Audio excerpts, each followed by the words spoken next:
弟兄姊妹平安，每日灵修，求主赦免阮一切的罪，被罪捆缠。使徒行传8章22、23節，你當後悔，你這罪惡，祈求主，或者你心內的意念，會通得到赦免。我看出你正佇咧苦膽之中，被罪惡捆綁。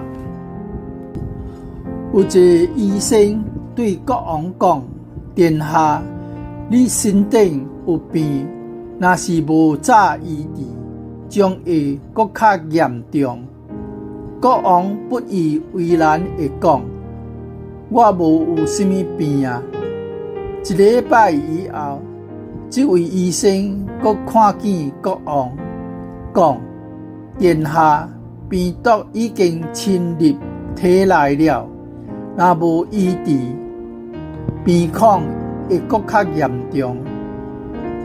國王寧願無理睬，會認為這個醫生是想要奪功勞。閣過了一個禮拜，伊入王宮看到國王時，一聲也無出，只是搖搖頭便行了。國王好奇地派人去追問原因，伊回答：病毒已經擴散，無藥通救。幾日後，國王覺得全身痛痛，就請人去找這位醫生。但醫生卻回答：我不能為力了。無久，國王真會不治身亡。弟兄姊妹，求主光照，是毋是有一寡罪正纏留着咱？當趁着罪惡拄仔發芽的時陣，較緊控制，免得最後你被罪所吞食。咱三甲來祈禱，徹透人心的阿爸爸，阮佇你的面前無可隱瞞，阮的罪也無可順行。